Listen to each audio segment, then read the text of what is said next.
Shalom Obracha, nous poursuivons avec la deuxième Mishnah du 14e Pérec. La Mishnah nous dit Anosim hilme be Shabbat. Shabbat, il est interdit de faire une préparation appelée hilme. C'est quoi hilme? C'est qu'on met beaucoup de sel dans de l'eau. C'est ainsi qu'on va mettre en conserve les légumes. Et c'est interdit Shabbat parce que c'est une tolada de me'abed. Alors, comme le précise aussi les mefarshim, me'abed, c'est comme tanner la peau, on tanner aussi avec du sel.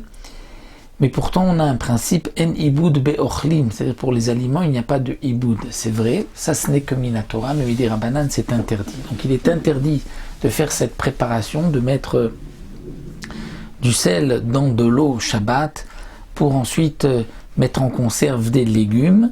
Aval oseu et me amelach. Mais on pourra mettre juste un tout petit peu de sel dans de l'eau pour pouvoir ensuite tremper son pain. Mais donc il met mettre beaucoup de sel, c'est interdit le jour de Shabbat, même midi rabanan. Donc on pourra faire un peu de memelach, juste un peu de sel dans de l'eau, et vetovel baem pito venoten et tafshili, il trempera son pain ou mettra un peu dans le plat qu'il a préparé. Mais Rabbi Yossé n'est pas d'accord. Amar Rabbi Yossé valo il met ben meroubé ben moat. Rabbi Yossé dit quelle est la différence si tu mets un peu de sel ou beaucoup de sel? Ça s'appelle il met. Qu'il y ait beaucoup, qu'il y ait peu, ça reste interdit. Pourquoi?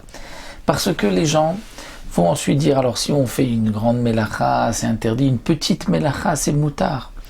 Pour ne pas qu'il y ait donc d'erreur, les chachamim ont interdit ben meroubé, ben moat, tout est interdit parce que c'est comme me'abed, les aliments, donc comme la peau qu'on va tanner, donc les aliments qu'on va préparer, mettre en conserve avec le sel. Et donc pour Rabbi Yossé, c'est interdit ben meroubé, ben moat, aussi bien peu que beaucoup. La Mishnah continue, nous dit ve'louen memelach hamutari, mais dans quel cas on peut mélanger du sel dans de l'eau, mettre du sel dans de l'eau? C'est dans le cas où on fait un chinouille, un changement de ce qui est généralement l'habitude, c'est que noten shemen batechila letoch hamaim letoch hamelach. On va mettre d'abord de l'huile dans l'eau, ou d'abord de l'huile avec le sel, et ensuite on rajoutera de l'eau. Parce que lorsque l'on met de l'huile dans l'eau ou avec le sel, on empêche ensuite le sel de bien se mélanger avec l'eau, on affaiblit le sel, et donc c'est pour cela que c'est permis, mais attention, on ne pourra pas d'abord mettre l'eau avec le sel et ensuite rajouter de l'huile. Il faut qu'on ait mis l'huile dans l'eau avant qu'on mette le sel, ou l'huile avec le sel avant qu'on mette de l'eau.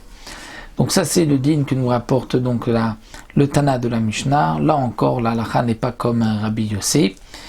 Donc on fait quand même une différence si on met beaucoup de sel ou un peu de sel.